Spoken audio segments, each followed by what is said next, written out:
Hello everyone, welcome to online study point. तो mathematics अब आपकी पूरी कंप्लीट हो चुकी है। बेसिक टू हायर लेवल हमने आपको पूरा एकदम अच्छे से समझा दिया है और एक एक टॉपिक को कवर करवा दिया गया है। जिसने भी अभी तक नहीं देखा है उसको मैथ की प्लेलिस्ट में मिल जाएगी। सारी की सारी मैथमेटिक्स की वीडियो आप लोगों को ओएसपी के मेन चैनल पे मिलेगी। ठीक है, ओएसपी के मेन चैनल पे जाइए, वहाँ पे आपको मैथ की प्लेलिस्ट प्रोवाइड की गई है। उसमें मैथ के सारे ही टॉपिक आपको मिल जाएंगे, एकदम अच्छे से एक्सप्लेनेशन किया गया है। ओके, तो आज से स्टार्ट किया जा रहा है दिल्ली पुलिस से रिलेटेड टॉप 100 क्वेश्चंस की सीरीज, जिसका कि ये पार्ट 1 वीडियो है। इस टाइप के क्वेश्चन एग्जामिनेशन में खूब आते हैं। ये मिक्स क्वेश्चन की सीरीज चलाई जा रही है और सारे ही क्वेश्चन आपके लिए बहुत ही इंपॉर्टेंट है, क्योंकि ये सारे क्वेश्चन एग्जामिनेशन में आ चुके हैं ऑलरेडी। ठीक है, और जो आज के क्वेश्चन लिए गए हैं ये सारे के सारे दिसंबर 2017 शिफ्ट फर्स्ट पेपर के लिए गए हैं। ठीक है, तो प्रीवियस ईयर क्वेश्चन पेपर आप लोग लगाओ और अच्छे से अपनी प्रिपरेशन करो। तो क्वेश्चन फर्स्ट ये है, देखिए, एक वस्तु का विक्रय मूल्य 910 रुपये है। यदि लाभ 40% हो तो वस्तु का क्रय मूल्य ज्ञात कीजिए। आपको दिया गया है विक्रय मूल्य और लाभ, निकालना क्या है क्रय मूल्य। तो ये तो सिंपल सा फॉर्मूले पे रिलेटेड क्वेश्चन दे दिया गया है। ठीक है, तो हम लोग कैसे निकालेंगे, आइए इसका सॉल्यूशन देखते हैं। क्वेश्चन आपको एकदम क्लियर है। ओके, तो देखिए सॉल्यूशन कैसे निकालना है। आपको निकालना है वस्तु का क्रय मूल्य। तो वस्तु का जो क्रय मूल्य होता है, क्रय मूल्य इज इक्वल्स टू होता है क्या, विक्रय मूल्य गुणे में 100 बटे में 100 प्लस लाभ। ठीक है, बटे में 100 प्लस लाभ प्रतिशत। तो हानि के लिए आप फॉर्मूला कैसे चेंज करोगे, यहाँ पे 100 और माइनस कर दोगे हानि प्रतिशत, तो आपका हानि के लिए भी फॉर्मूला बन जाएगा यही। ठीक है, तो एक फॉर्मूला याद रखिए, क्रय मूल्य निकालना हो और विक्रय मूल्य दिया हो तो कैसे करना है, क्रय मूल्य इज इक्वल्स टू विक्रय मूल्य गुणे 100 बटे में 100 प्लस लाभ प्रतिशत। बस आपको सारी वैल्यूज गिवन है, आप लोग रख दीजिए। विक्रय मूल्य है 910 गुणे में 100 बटे में 100 प्लस लाभ, लाभ कितना है 40 है, तो कितना हो जाएगा 140। ठीक है, 100 प्लस 40 यानी कि 140 हो गया। इसको आप लोग कैलकुलेशन करके सॉल्व करोगे। ठीक है, तो इसको सॉल्व करिए, क्या आ जाएगा आंसर, आ जाएगा 650 रुपये। कितना आ जाएगा 650 रुपये आ गया क्या, तो क्रय मूल्य आ गया। 650 रुपये क्रय मूल्य है, उस पर 40% लाभ हो रहा है और उसका विक्रय मूल्य क्या है, तो 910 है। तो यहाँ तक क्लियर हो गया। क्वेश्चन जो न्यूमेरिकल बेस्ड होते हैं, यहाँ पे कैलकुलेशन बेस्ड, कैलकुलेशन आप लोगों को एकदम अच्छे से आती है। हम आपको पूरा प्रोवाइड करेंगे सॉल्यूशन इसका विद कॉन्सेप्ट। ओके, जहाँ पे भी ट्रिक अप्लाई होगी ट्रिक से बताएंगे, जहाँ पे भी फॉर्मूले से आपको बताना होगा वो फॉर्मूले से बताया जाएगा। ठीक है, आइए चलते हैं क्वेश्चन नंबर सेकंड। देखिए क्या है, क्वेश्चन नंबर सेकंड में पूछा जा रहा है 7/5 to the power -1/2 into 5/7 to the power 1/2 का मान क्या होगा। यानी कि आपको सरल करना है ये। ठीक है, तो कैसे करेंगे, देखिए 7/5 टू द पावर -1/2 है। अगर +1 होती तो क्या बन जाता, रूट में बन जाता। -1 है यानी कि अंडर रूट के अंदर ये लिखा गया है 1 में। ठीक है, समझिएगा, अंडर रूट के अंदर 1 में 7/5। अंडर रूट के अंदर अगर 1 में 7/5 लिखोगे तो ये आपका आ जाएगा। कैसे आ रहा है ये देखिए, अगर +1/2 होता तो हम रूट लगाते हैं, माइनस है इसलिए 1 में। ठीक है, इंटू क्या है, इंटू में आपका लिखा हुआ है 5/7 की पावर 1/2, यानी कि अंडर रूट के अंदर 5/7 ये लिखा हुआ है। यहाँ तक क्लियर। अब इसको भी आप लोग ऊपर लेकर के जाओ, इसको सॉल्व कर लो, देखो क्या आ जाएगा। ये 1 में 7/5 है, इसको हम लोग ऊपर लेकर के जाएंगे तो ये भी क्या हो गया, ये भी हो गया 5/7। इंटू में भी क्या लिखा है, तो इंटू में भी लिखा है अंडर रूट 5/7। तो दो रूट का मल्टीप्लीकेशन होगा तो आंसर क्या आ जाएगा, जैसे कि √2 इंटू √2 होता है तो आपका क्या आ जाता है, ये हो जाता है 2। उसी तरह से अंडर रूट में 5/7 इंटू अंडर रूट में 5/7 होगा तो ये आपका आंसर आ जाएगा 5/7 और यही आंसर हो जाएगा। तो इसका मान क्या हो गया, 5/7। यहाँ तक क्लियर हो गया। आइए चलते हैं क्वेश्चन नंबर थर्ड, देखिए क्या है। ओके, तो क्वेश्चन नंबर थर्ड क्या है, क्वेश्चन नंबर थर्ड को पढ़िए। 19, 63, 51, 78, 47 तथा ए का औसत मान 49 है। तो ए का मान आपसे पूछा जा रहा है, यानी कि इन सभी का औसत मान जो है 49 है, तो आपको ए का मान बताना है। औसत मान कैसे निकालते हैं, एवरेज वैल्यू। तो एवरेज वैल्यू आपको यहाँ पे दी गई है 49 के बराबर, और निकालते हम लोग कैसे हैं, तो जितनी भी वैल्यू होती है उन सबको समेशन करते हैं। समेशन करते हैं यानी कि 19 + 63 + 51 + 78 + 47 + a। ठीक है, यहाँ पे आप लोग कोई ट्रिक नहीं अप्लाई कर सकते हो, क्योंकि यहाँ पे आपको एक ही वैल्यू पूछा है, तो इन सबको ऐड करना ही करना पड़ेगा। अपॉन में कितनी संख्या है, 1 2 3 4 5 6, डिवाइडेड बाई किससे कर देंगे, तो डिवाइडेड बाई कर देंगे 6। क्यों किया 6 से, क्योंकि ऊपर जितनी भी संख्या होती है उन सबको जोड़ते हैं और बटे में करते हैं जितनी संख्याएं हैं। तो 6 संख्याएं थी, 6 को हमने बटे में कर दिया। अब क्रॉस मल्टीप्लिकेशन करिए, 49 इंटू 6 करेंगे तो क्या आ जाएगा, 49 इंटू 6 हो जाएगा 294, और इन सभी को आप ऐड कर लो, तो इन सबको ऐड करोगे तो इसकी वैल्यू आ जाएगी 258। और प्लस क्या लिखा है, तो प्लस लिखा है ए। आपसे पूछा है क्वेश्चन में ए की वैल्यू निकालना, तो ए की वैल्यू निकाल लीजिए। इसको इधर कर देंगे माइनस में, 294 माइनस में 258 इज इक्वल्स टू आ गया ए, यानी कि आपका ए की जो वैल्यू है वो आ गई 36, और यही आपका आंसर क्या हो गया, करेक्ट हो गया। ठीक है, तो ए की वैल्यू कितनी आ गई, ए की वैल्यू आ गई 36। कब आ गई, जब 1963, 51, 78, 47 तथा ए का औसत मान 49 था, तो ए का मान आपसे पूछा था और ए का मान आ गया 36। आइए चलते हैं क्वेश्चन नंबर 4 पे। ओके, तो क्वेश्चन 4 आपकी स्क्रीन पे। क्वेश्चन 4 में क्या दिया गया है, 3500 के 3/7 के 40% के 25% का मान क्या होगा। तो इसको हम लोग कैसे निकालेंगे, देखिए जहाँ जहाँ पे भी के लगता है वहाँ पे आपको करना है मल्टीप्लाई। क्या करना है, तो मल्टीप्लाई करना है बस। काफ़ी क्वेश्चन ईजी है, इसको सॉल्व कर लेते हैं। 3500 के 3/7 के 40%, 40 को आप लोग चेंज करो नंबर में तो 40/100 हो जाएगा, और के 25% यानी कि 25/100। इसका मान पूछा है, इसका मान क्या होगा, तो 2 0 से 2 0 यहाँ पे कैंसिल हो गया, 25 से कैंसिल हुआ, 25 चौका 100, और 4 से इसको कैंसिल करिए, 4 दहम्मा 40। ठीक है, 7 से ही कैंसिल होगा, 7 बचे 35। तो क्या क्या संख्याएं बच गई ऊपर, 5, 3 और 10। तो 5, 3, 15 और 10 कितना हो जाएगा, तो यानी कि इसका मान आ गया 150। जब जो कैंसिल होकर के आपको सोल्यूशन आ रहा है, समझ में आ रहा है, तो वो मैं करवा के समझा दूंगी। उसके बाद जैसे इसके ऊपर वाले क्वेश्चन में था ऐड करना, तो ऐड करना तो आपको इतना आता ही होगा, इतना अंडरस्टूड है। ठीक है, तो इतनी कैलकुलेशन हम स्किप कर सकते हैं। अब देखिए नेक्स्ट क्वेश्चन, क्वेश्चन नंबर 5 क्या है, तो क्वेश्चन नंबर 5 में आपसे पूछा जा रहा है कि यदि एक संख्या के 6/5 का 4/5 का 2/3 240 के बराबर हो तो संख्या का मान क्या होगा। क्वेश्चन आपको एकदम अच्छे से क्लियर है। ठीक है, इसमें भी वही करना है, के और का लगाया गया है। एक संख्या हमने मान लिया x है, उसका क्या दिया गया है 6/5 का कितना है 4/5, फिर उसका भी 2/3 कितने के बराबर है, तो ये बराबर है 240 के। आपसे पूछ रहा है कि संख्या का मान क्या होगा। तो इस तरह के क्वेश्चन को बताइए कैसे करेंगे। बस कुछ नहीं करना है, आपको तुरंत सॉल्व कर लेना है। x को यहाँ पे रखना है और बाकी नंबर्स जितने भी हैं उन सबको उधर साइड भेज देना है, राइट हैंड साइड। तो 240 लिखा हुआ है, जितने भी नीचे के टर्म्स हैं उसको इधर मल्टीप्लाई कर देंगे। तो 5 × 5 × 3 डिवाइडेड बाय, ये जो ऊपर के टर्म्स हैं वो यहाँ पे डिवाइड में आ जाएंगे क्योंकि यहाँ पे मल्टीप्लाई में थे, तो इक्वल के इधर जाएंगे तो डिवाइड में हो जाएंगे। तो 6 × 4 × 2, ठीक है, 6 4 ज़ा 24 कैंसिल हो गया, क्या बचा 10 बचा। उसके बाद 2 से कैंसिल करिए, 2 5 ज़ा 10, ठीक है। 5 × 5 × 5 × 3, इन सब का आप मल्टीप्लाई करोगे तो आपका आंसर आ जाएगा 375। कितना आ जाएगा 375, यानी कि संख्या क्या है तो 375 है। 375 का 6/5 का 4/5 का 2/3 का जो मान है वो आ रहा है 240। ओके, यहाँ तक एकदम अच्छे से क्लियर। आइए चलते हैं क्वेश्चन नंबर 6 पे। ये सारे एग्जामिनेशन में आए हुए क्वेश्चन है। ओके, तो क्वेश्चन नंबर 6 अब आपकी स्क्रीन पे है। क्वेश्चन नंबर 6 को देखिए, यदि x अनुपात y का मान 2:3 है तथा z अनुपात w का मान 5x अनुपात 7y है तो xz × yw का मान क्या होगा। तो इस तरह की क्वेश्चन को कैसे करने हैं, रेशियो वाले क्वेश्चन हैं। तो देखिए आपको x अपॉन में y की वैल्यू गिवन है, कितनी है तो ये है 2/3, और किसकी वैल्यू गिवन है तो z अपॉन में w की वैल्यू गिवन है, ये कितनी है तो 5x अपॉन में 7y है। ठीक है, इतनी आपको वैल्यू गिवन है और आपसे पूछा है x × z फिर y × w का अनुपात क्या होगा। तो इस तरह के क्वेश्चन हमें कैसे करने हैं, तो देखिए सिंपल है। यहाँ पे जो x अपॉन में y है ना, इसकी वैल्यू आपको यहाँ से लेकर के रख देनी है। तो z अपॉन में w क्या आ जाएगा, देखिए z अपॉन में w इज इक्वल्स टू हो गया 5/7 इंटू x अपॉन में y की वैल्यू क्या है 2/3 है, यानी कि 10 अपॉन में कितना हो जाएगा 7 × 3 21। ठीक है, 10 अपॉन में 21 जो होगा वो z और w का रेशियो आ गया, और x और y का रेशियो आपको पता है 2:3 है। अब पूछा गया है x × z अनुपात y × w का मान, तो कैसे निकालेंगे, देखिए x × z अनुपात y × w का मान।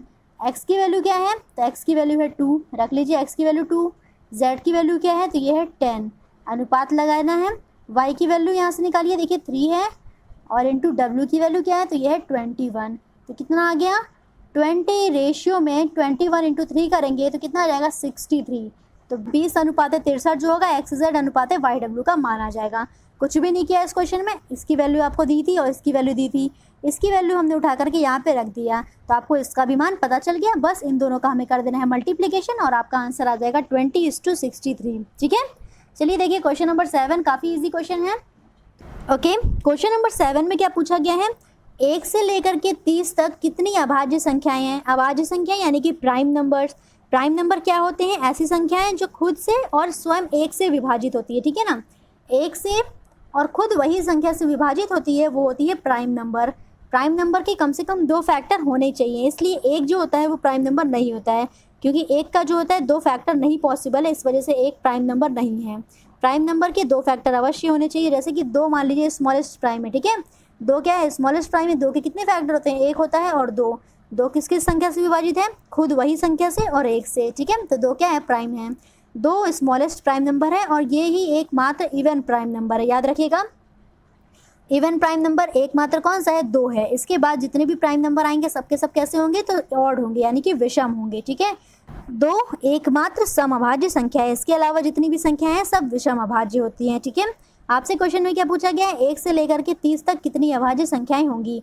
तो 1 से 30 तक में कितनी होगी, 1 तो होगा नहीं, तो हमें 2 से स्टार्ट करना है। 2, 3, 5, 7, 11, 13, 17, 19, 23 और 29, ठीक है। तो यहाँ तक की जितनी भी संख्याएं ये सारी कितनी है, तो ये सब अभाज्य हैं। किसके बीच में, तो 1 से लेकर के 30 तक में। इसको आप काउंट करोगे तो कितनी संख्या आ रही है, तो ये है 10 संख्या। तो इस तरह से आप याद भी कर सकते हो इसको, 1 से लेकर के 30 तक के बीच में 10 अभाज्य संख्याएं होती हैं। यहाँ तक क्लियर हो गया। अगर 1 से लेकर के 30 तक की अभाज्य संख्याओं की जगह आपसे पूछा गया होता प्रथम 30 अभाज्य संख्याएं कितनी होगी, तो ये आप लोग कैसे निकालते, कमेंट करके इसका आंसर जरूर बताइएगा, ठीक है। आइए चलते हैं क्वेश्चन नंबर 8 पे। क्वेश्चन नंबर 8 देखिए आपकी स्क्रीन पे है। क्वेश्चन नंबर 8 पढ़िए क्या है, 3, 4, 5 से पूर्णतया विभाजित होने वाली 3 अंकों की सबसे बड़ी संख्या क्या है। किससे, तो 3, 4 और 5 से विभाजित होने वाली 3 अंकों की सबसे बड़ी संख्या क्या होगी। तो इस तरह के क्वेश्चन को देखिए कैसे करना है। सबसे पहले कि 3 अंकों की संख्या क्या होती है सबसे बड़ी, वो मान लेना है। तो 3 अंकों की जो सबसे बड़ी संख्या होती है वो होती है 999, ठीक है। 999 ये 3 अंकों की सबसे बड़ी संख्या है, ये हमने लिख लिया। उसके बाद विभाजित किससे करना है, तो 3, 4 और 5 से पूर्णतः विभाजित होनी चाहिए। ये क्या 3, 4 और 5 से पूर्णतः विभाजित हो रही है, नहीं हो रही है। 3 से तो पूर्णतः विभाजित है, पर 4 और 5 से पूर्णतः विभाजित नहीं है। तो आपको इस तरह के क्वेश्चन में क्या करना होता है, 3, 4 और 5 का एलसीएम ले लेना होता है, यानी कि लासा। तो 3, 4 और 5 का लासा लेना होता है। लासा जिसको भी देखना होगा वो आप मैथ के प्लेलिस्ट में जाइए, एकदम बेसिक से सारे टॉपिक आपको हमने कवर करवा दिए गए हैं। तो मैथ की प्लेलिस्ट में आपको सब कुछ मिल जाएगा, ठीक है। और मेन चैनल पे जाइएगा, मेन चैनल की मैथ की प्लेलिस्ट पे। तो 3, 4 और 5 का लासा निकालना है। 3, 4 और 5 का लासा कैसे निकालोगे, इन सबको आप मल्टीप्लाई कर दो। तो 3, 4 और 5 का लासा कैसे निकालेंगे, यहाँ पे आपने लिख लिया 2, 2 से कैंसिल करेंगे, 3 तो होगा नहीं, तो 3 उतार दिया, 2 दूनी 4, फिर 5 आ गया। फिर हमें 2 से करना है, सबसे छोटे प्राइम नंबर से स्टार्ट करना होता है आपको, ठीक है। फिर यहाँ पे 3 आ गया, 2 एकम 2 और 5 आ गया। फिर आप कैंसिल करोगे 3 से, तो 3 एकम 3, 1, 5 और फिर अब ये किससे जाएगा, तो ये जाएगा 5 से, तो 1, 1 और 1 आ गया। जब तक 1, 1 नहीं आ जाए तब तक आपको करना होता है, ठीक है। तो कितना आ गया एलसीएम देखिए, 2 गुणे 2 4, 4 गुणे 3 12 और 12 पंचे 60। तो 3, 4 और 5 का एलसीएम कितना आ गया, तो ये आ गया 60, ठीक है। 3, 4 और 5 का एलसीएम कितना आ गया, तो ये आ गया 60। अब देखिए आपको क्या करना है। तो जब भी इस तरह का क्वेश्चन दे कि 3, 4, 5 से पूर्णतः विभाजित होने वाली 3 अंकों की सबसे बड़ी संख्या क्या होगी, तो आपको सबसे बड़ी संख्या लिख लेना है। उसके बाद जितनी संख्या है उसका लासा निकाल लेना है। लासा निकालने के बाद अब इसको भाग दीजिए, जो लासा आया है इससे हम इसको भाग देंगे, ठीक है। इससे भाग दीजिए, कितना शेष बचेगा, बस आपको शेषफल से मतलब है। इसको अगर हम भाग देंगे तो आपका शेषफल बचेगा 39, ठीक है। कैलकुलेशन आप इसको करिएगा, इसको आप लोग भाग देके देख लोगे ना, ऐसे करना है। 60 एकम 60 हो गया, फिर यहाँ से कितना बचा, फिर 6 से भाग जाएगा, 6 जंग 36 हो जाएगा। तो इससे जब एलसीएम इसको माइनस करेंगे तो आ जाएगा 39। तो 39 जो है आपका शेषफल बच रहा है, ठीक है। 39 शेषफल बच रहा है और जो भी शेषफल बचेगा उसको पूरे नंबर में से माइनस कर दीजिए और आपका आंसर आ जाएगा। तो 9 में से 9 गया 0, 9 में से 3 गया 6 और 9, ठीक है। तो 960 जो है वो 3 अंकों की सबसे बड़ी संख्या है, जो 3, 4 तथा 5 से पूर्णतः विभाजित हो जाएगी। कौन है, तो 960 3 अंकों की वह बड़ी से बड़ी संख्या है जो 3, 4 तथा 5 से पूर्णतः विभाजित हो जाएगी। यहाँ तक एकदम अच्छे से क्लियर हो गया, कुछ भी नहीं करिएगा इस क्वेश्चन में। इन सब का एलसीएम लेना है, 3 अंकों की बड़ी से बड़ी संख्या लिख लेना है। उसके बाद फिर हमने इसको डिवाइड किया, तो डिवाइड करने पे जो भी शेष बचेगा ना उसको माइनस कर देना है। तो जैसे ही हम उसको माइनस करेंगे तो आपका आंसर आ जाएगा, ठीक है। तो 960 जो है 3 अंकों की सबसे बड़ी संख्या है जो 3, 4 तथा 5 से पूर्णतः विभाजित होगी। आइए चलते हैं क्वेश्चन नंबर 9 पे। क्वेश्चन नंबर 9 अब आपकी स्क्रीन पे है। क्वेश्चन नंबर 9 को पढ़िए। एक व्यक्ति 8 किलोमीटर प्रति घंटा की चाल से चल रहा है।